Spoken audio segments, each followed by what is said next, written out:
And I remember texting me daily.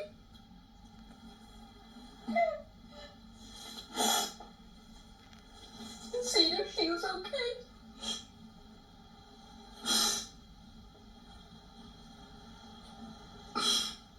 And she obviously didn't ever respond. It was in the morning. Obviously never respond. It was in the morning. Police there have called this a targeted, isolated attack. Are investigators looking for a particular suspect or suspects this morning? At this point, the investigators are looking at all possibilities. They don't have a specific suspect. They're continuing to work on that.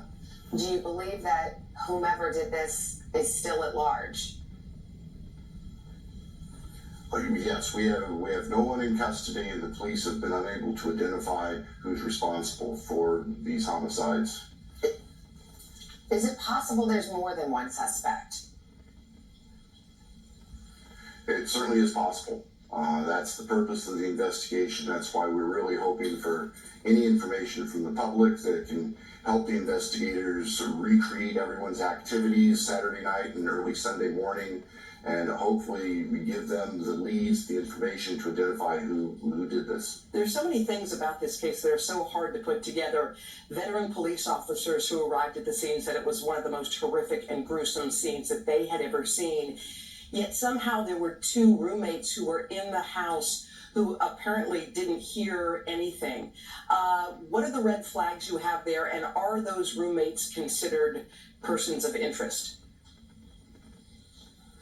Well, anybody who might have knowledge is considered persons of interest at this point. As far as suspects, I don't believe so. The investigators continue to work hard trying to interview everyone who might have any information and hopefully figure out and identify what occurred and why and who's responsible. As we understand the timeline, and we recognize that this is an investigation very much ongoing, the four came home early in the morning, Sunday morning, let's say 1:45, 2 o'clock in the morning, something like that. The 911 call didn't come until midday the next day. Does that raise any red flags for you? How do you explain that? I think the investigators are trying to ascertain why there was a delay and what actually occurred, what was heard. That's a question that's still out there. And I know they're working on that. We're trying to assist them as much as possible with obtaining search warrants for data and cell records and social media, anything that might help. Do you know? That's still out there. And I know they're working on that. We're trying to assist them as much as possible with obtaining search warrants for data and cell records and social media, anything that might help. Do you know who called 911? Can you reveal? Didn't come until midday the next day. Does that raise any red flags for you? How do you explain that?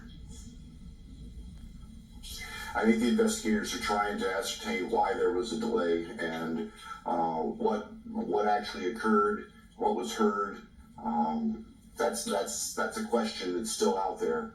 And I know they're working on that. We're trying to assist them as much as possible with obtaining search warrants for data and cell records and social media, anything that might help. Do you know who called 911? Can you reveal who reported this? I can't reveal who made the 911 call. The police do know who made the 911 call, though. Obviously, whomever did this is still at large. Yes, we have no one in custody, and the police have been unable to identify who's responsible for these homicides. Is it possible there's more than one suspect? It certainly is possible. That's the purpose of the investigation. That's why we're really hoping for any information from the public that can help the investigators recreate everyone's activities Saturday night and early Sunday morning. And hopefully we give them the leads, the information to identify who did this. there's so many things about this case that are so hard to put together. Veteran police officers who arrived at the scene said it was one of the most horrific and gruesome scenes that they had ever seen. Yet somehow there were two roommates who were in the house who apparently didn't hear anything. What are the red flags you have there, and are those roommates considered persons of interest? Well, anybody who might have knowledge is considered persons of interest at this point. As far as suspects, I don't believe. Welcome back to my mental health and crime channel. This is for educational purpose only. This is the case of the Idaho 4. May the 4 victims rest in peace. Condolence to their families, and may the correct justice be served. Y'all clearly heard the prosecutor, William Thompson, say in the very beginning of this case that he wasn't sure if it was one suspect or suspects they were searching for. What I find odd is that I'm not a forensic expert or detective, but I would assume the minute you come into the crime scene and you study the crime scene for a while with other people, other officers with experience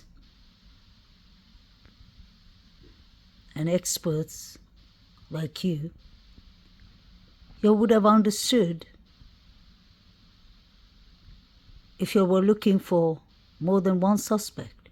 Because if it's one person,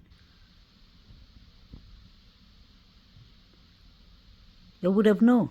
Because let's not forget, this was a brutal unaliving scene. 4 unalivings happened here. We heard from the coroner and from the detectives, not detectives, but from the police, that this was a horrific crime scene. We've heard from the mainstream news media that were talking and interviewing Chief Fry, etc.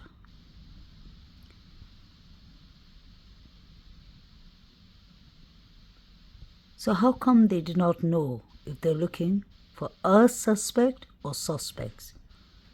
Right from the beginning of this case until they arrested Brian Koberger, they were searching for a white Hyundai Elantra with suspects inside the car. They said either suspect or suspects. So they were still giving us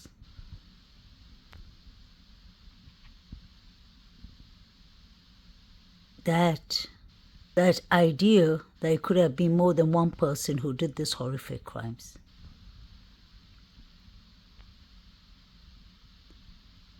The surviving roommates did not call 911 for whatever reason.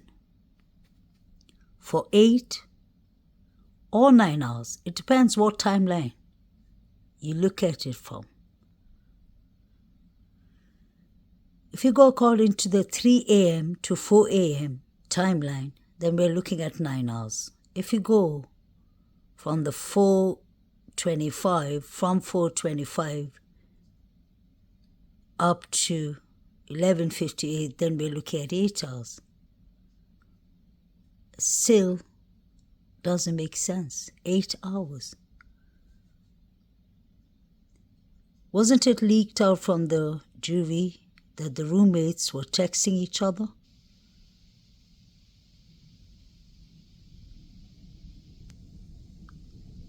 If you have, in the state of shock, if you have the courage and if your fingers can manage to text Bethany Funk, couldn't you just whisper, go under the bed or something, go in the closet and call 911? Or text a friend, furthermore, to call 911. Make this make sense. I'm not accusing anyone, and I'm entitled to my opinion. We all are entitled to our opinions.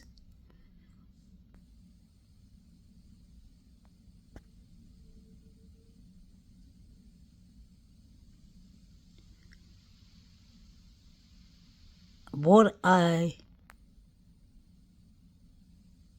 personally feel, this is my opinion, happened when the officers walked inside the crime scene is that, to start with, the youngest police officer, was 26 years old. He's never been into a crime scene, furthermore a quadruple crime scene.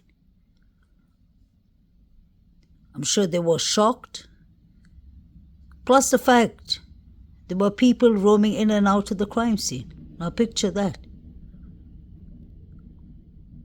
Let's not forget the surviving roommates had already 8 hours at the crime scene. Whether they were shocked or not, something that doesn't add up.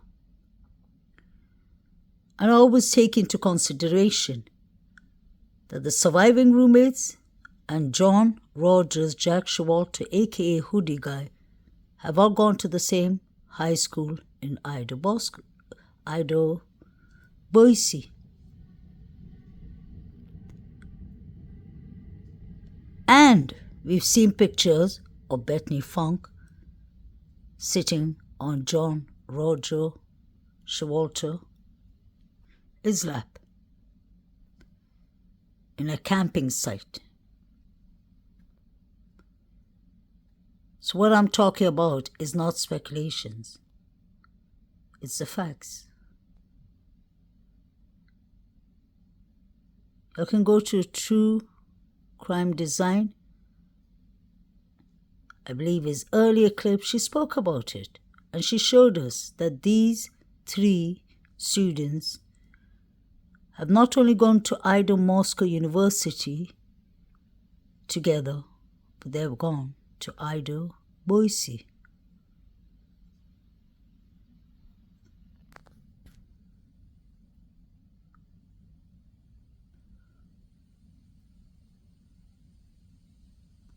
With obtaining search warrants for data and cell records and social media, anything that might help. Do you know who called 911? Can you reveal? Didn't come until midday the next day. Does that raise any red flags for you? How do you explain that? I think the investigators are trying to ascertain why there was a delay and what actually occurred, what was heard. That's a question that's still out there, and I know they're working on that. We're trying to assist them as much as possible with obtaining search warrants for data and cell records and social media, anything that might help. Why was William Thompson at the crime scene from the very first day? Even Jesse Weber told Brian Anton on one of the previous interviews in this case, he asked him, it's not usually normal for a prosecutor to be at the crime scene so early on at the case. I found that to be interesting because Jesse Weber from Law and Crime is an attorney himself. So if it's not normal for a prosecutor to be at the crime scene at the very first day, why was he there?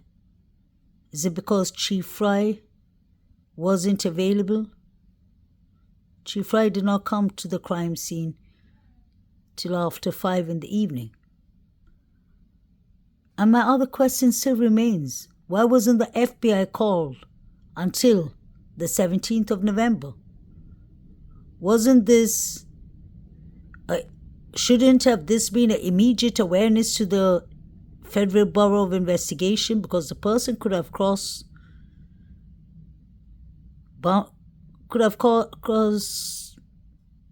states, basically, state lines.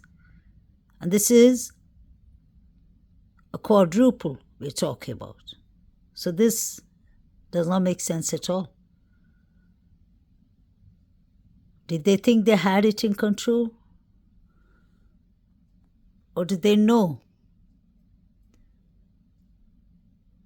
that the students and the surviving roommates and the frats and sororities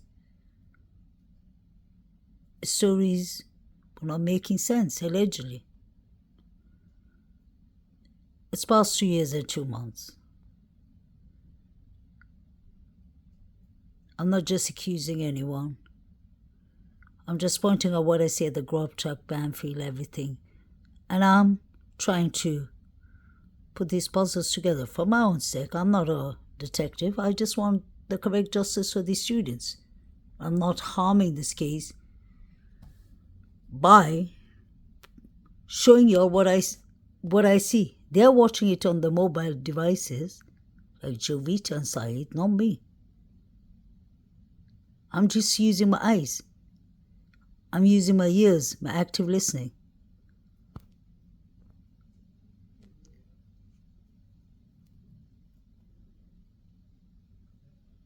Because today I came across a YouTuber who was, or actually should I say YouTubers. A YouTube creator was live tonight talking disgusting about me and other YouTube creators. I'm a mental health counselor. I don't do drama like y'all do in the Sebastian case. That's a poor young boy who's missing, who has autism, something I work with, that I have respect for. If y'all could hear, I'm sure some of y'all heard it, that disgusting, nasty language is going, calling women's B and C's. There is a YouTube community guideline, so you better follow it. And there's something called attorneys out here, because this is slander.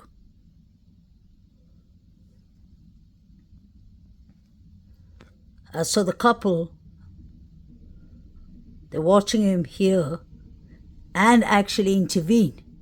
The husband does that often. Are you women? Stop gossiping. Even women don't gossip that much. Try and point out what you'll see is better before you'll get sued. They don't have any skills besides sitting and gossiping, no wonder. If they use their common sense and their brain cells, in this case, and stop running after a 17-year-old boy who's autistic, shameless people.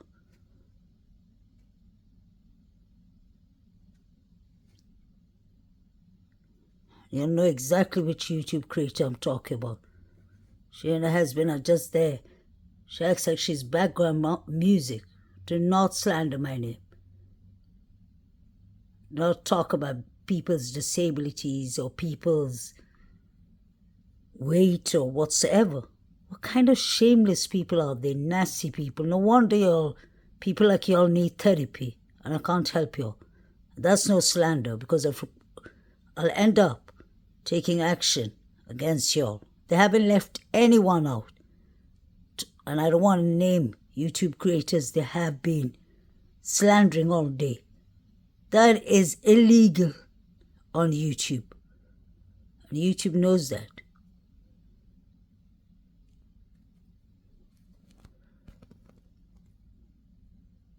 Calling women the most disgusting languages. What happened to this world? We can agree to disagree. Haven't they heard that? Sorry guys, I don't mean to go off topic, but y'all know, if y'all don't know who it was, just find out tonight. And then he ends the show by saying, I'm going to take off all my, take down the video, change the title. I've recorded every single nasty word you were calling us women and calling us YouTube creators. And I know I was in it. I saw the couple that have no shame. The husband is calling women C's and B's, and the YouTube creator himself. That's not a love in a live channel, live chat panel. That's not a love. I don't do your drama. So please, either help us to solve this case or either seek therapy. Proper therapy. Calling women all vulgar names. They need to wash their mouths with bleach. The couple are supposed to be parents. Shame, shame, shame.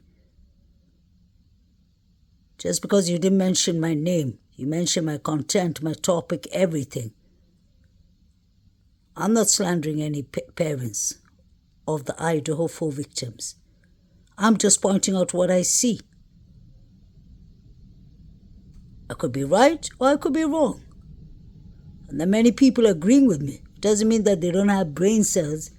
It's because the eyes see clearly. Just zoom in. Instead of sitting behind the scene and gossiping. Wasn't Bullhorn Betty enough for y'all? Stay away, y'all.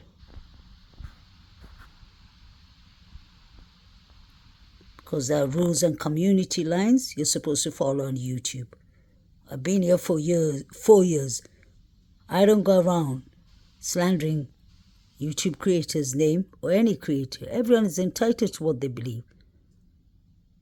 The problem and the issues with this world is that people can't mind their business. They can't stick to their track. There's no boundaries. And those are the principles of counseling. Respect, boundaries, show empathy. None of that seems to be happening on YouTube. But I don't cross people's paths. And you're supposed to be YouTube creators. Have self-respect to start with, all three of you. And then talk. I don't do background music. If I have something to say, I come and say it on the scene. I don't let people talk for me, or I don't let my husband slander women like that, in that manner. And continue. Please continue up your good work. It's not a threat. Action will be taken. So stop it. And go back to the case. It's about Kaylee, Maddie, Xana, and Ethan. It ain't about y'all. Ambulance chasers. Anyway, guys, let's go back to this. William Thompson, I'm sorry, my subscribers, viewers, people that viewed me know me. I don't do drama. I could be wrong sometimes in my analyzing, but most of the things that we have been analyzing is what I've found. Side watching, y'all can agree or disagree. About number 9 and Maddie, y'all can agree or disagree. That's the good thing about life. We are entitled to believe what we want to. We can agree or disagree. I'm just using my cognitive behavior skills. The behavior I'm seeing at the grub truck and the band field and the 4 figures running, the female yelling, "Stop it, stop," that is recorded on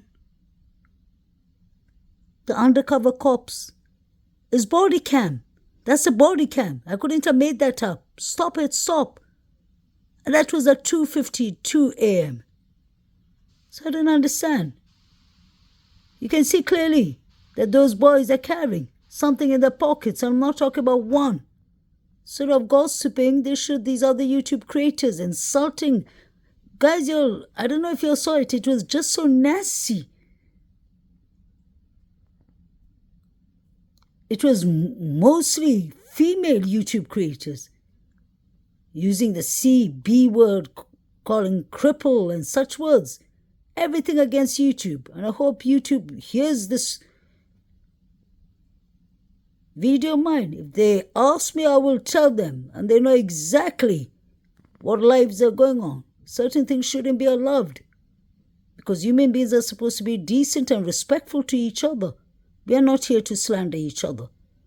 When people start trolling each other, doxing each other, slandering each other, saying nasty words about each other and not focusing on themselves, what happens is mental health illnesses come to affect, like depression, anxiety, etc. Show empathy. Start with show self-respect. Because when you have no self-respect, how can you respect somebody else? That's something you should be taught from small. We can all agree to disagree respectfully.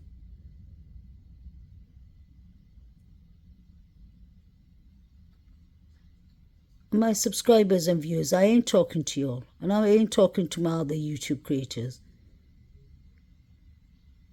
I'm talking to the couple and the man who made the live tonight. And it's not the first live he makes calling women the worst words. He and this couple. Why do you want drama?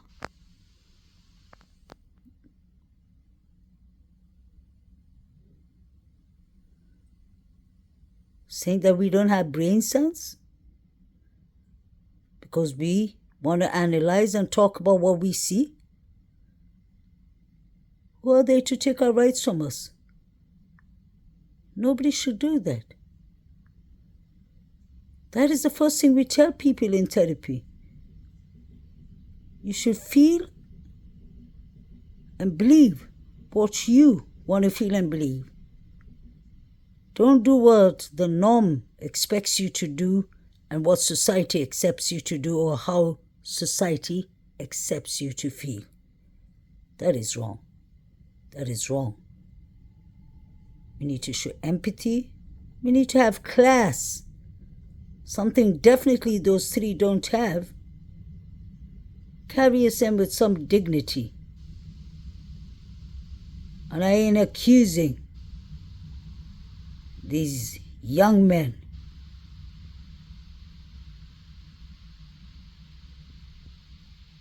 at the Banfield and Grub trick for fun. I'm pointing out what I see. You can see they're carrying.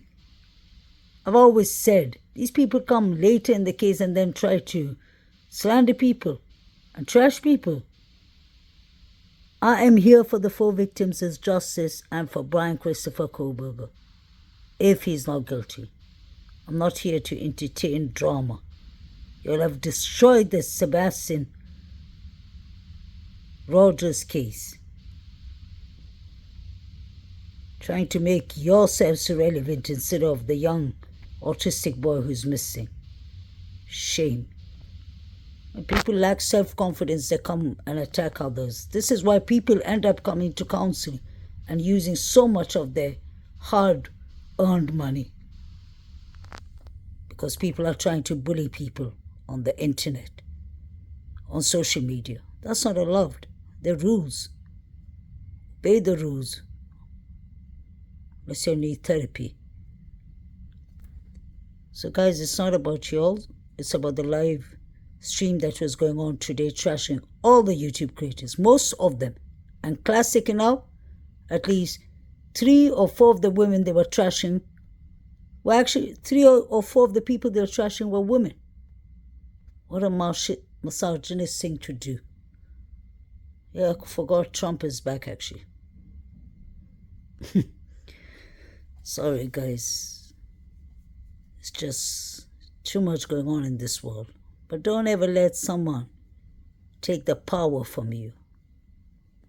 Don't, guys. Bullying was left in the days of our primary and secondary. We don't do it on social media. They're bullying a couple, a father, a mother and a stepfather who's lost or their son has gone missing. The autistic 15-year-old son.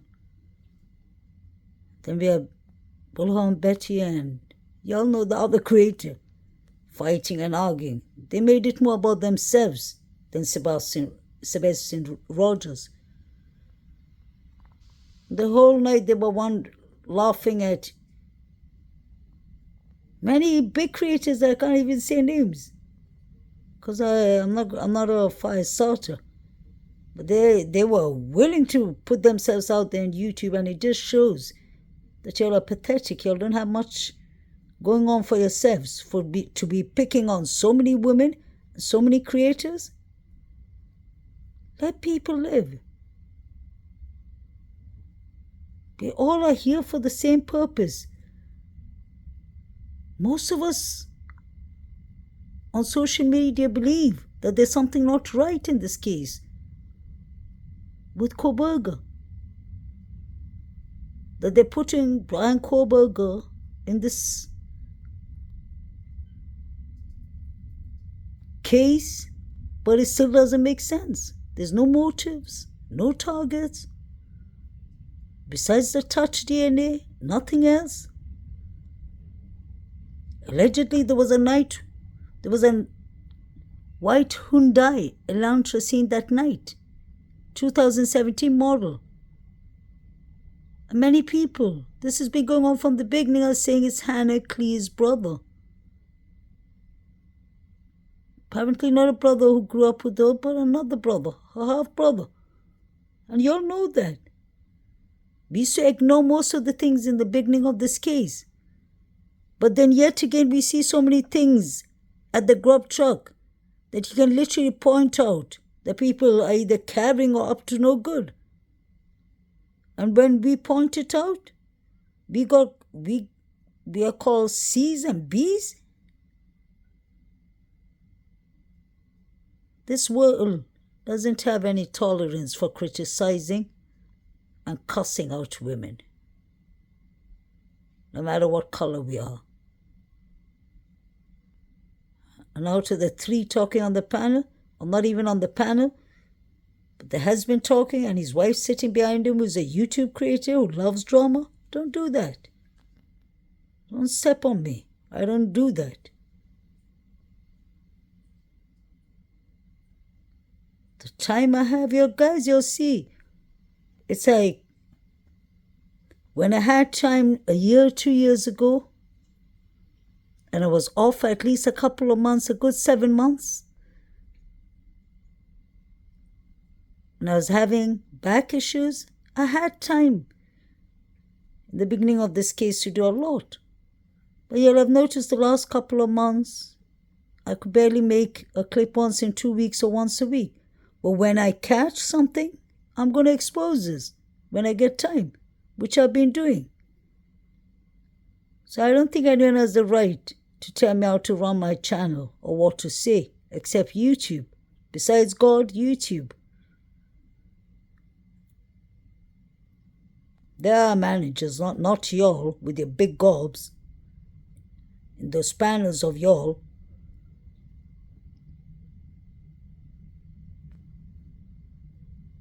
Anyway, guys, going back to this topic, I wanted to show y'all something and discuss this with y'all. I've discussed this with y'all at least twice within the last 2 years, but I still never get over it. I was running through my previous clips and I found this. And I still ask myself this question, which would never make sense. Y'all remember the inside structure of the house at 1122 Kings Road? Pay attention to how close his room is to the steps. So just say if DM said that she met Brian Koberg, or the suspect, on his way down the steps, he would have definitely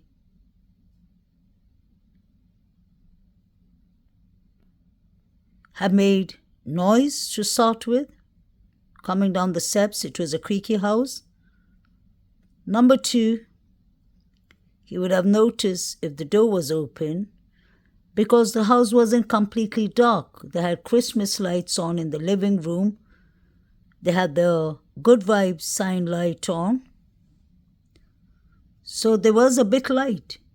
And he would have noticed that this room was open, slightly even open. This doesn't make sense. This is the kitchen, the way to the sliding door, where a tripod actually, that was recording from Illinois behind the house, saw a female yelling hysterically and running out to the house from the sliding door. She was running down to the front of 1122 Kings Road, and the tripod said, allegedly on Facebook, they wrote that, they said that the team handed over their recordings to the FBI, and the poster was immediately removed. I don't know if it was by Facebook or the FBI. But this was at 2 a.m. Now, if the suspect or suspects came from Xana's room, they would have had to pass DM's room properly. So DM would have clearly seen the suspect, and the suspect would have seen her. At least they would have felt the breeze, because let's not forget doors are allegedly open and it's winter. She would have definitely heard all the noises, and she would have felt when people started entering the house or a person entered the house, because it was freezing cold. And she doesn't live far from the kitchen, allegedly. That's just in my opinion. Why didn't the police say in the beginning, and Chief Fry? He said in this interview they did not know if it was one or many suspects. You would have got actually a sign. They had the crime scene for a while. They would have seen where the blood trail was leading. They would have... These are police officers. They would have seen the force that was used on these students, if it could have possibly been a male or female, where the tragedy started, where they ended. Make this make sense? I wonder if the suspects touched that window or tried to open the window. Because the forensics team are taking the DNA with their brushes, and they've been doing that for a while. They took a lot of pictures of outside and inside this room with the infrared lights and everything. Wonder why? What was this spare room being used for? Or who was sleeping there?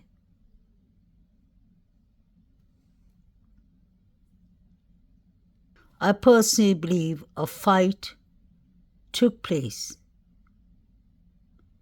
at the living room, because there's a lot of these college plastic cups, red cups on the table, and they looked like they're not standing straight,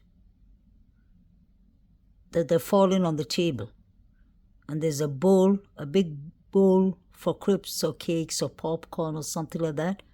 So it looked like somebody was actually using the living room right before this happened, or maybe a couple of hours before it happened. You see, even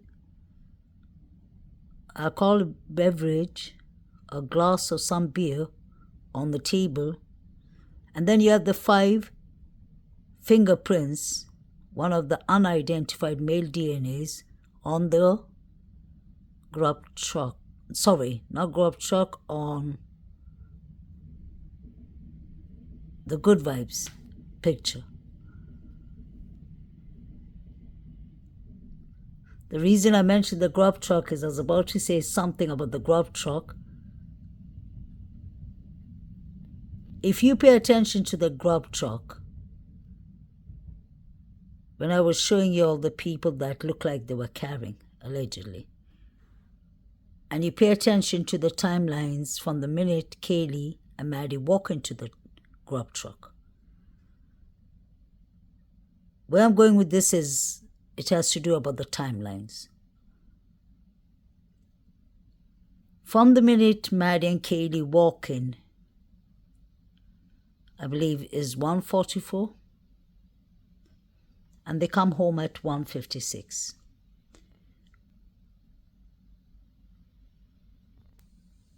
After doing so much digging into this case, I personally believe that something happened to the couple, Zan and Ethan at somewhere between 2:10 to 2:30. And Maddie and Kaylee could have been right after, but all this happened before 3:20 a.m. As soon as you see the four figures running, I believe that is the end of whatever happened. Unfortunately, they deleted these four people. That's what I believe. So could the suspects have come from the grub truck? Yes, I possibly believe some are from the grub truck, were standing around the grub truck, and I believe some are from the Sigma Chi fraternity party. I wouldn't be surprised if the Banfield boys were involved, because it can't be just a coincidence. Said couldn't be coincidentally watching those pictures.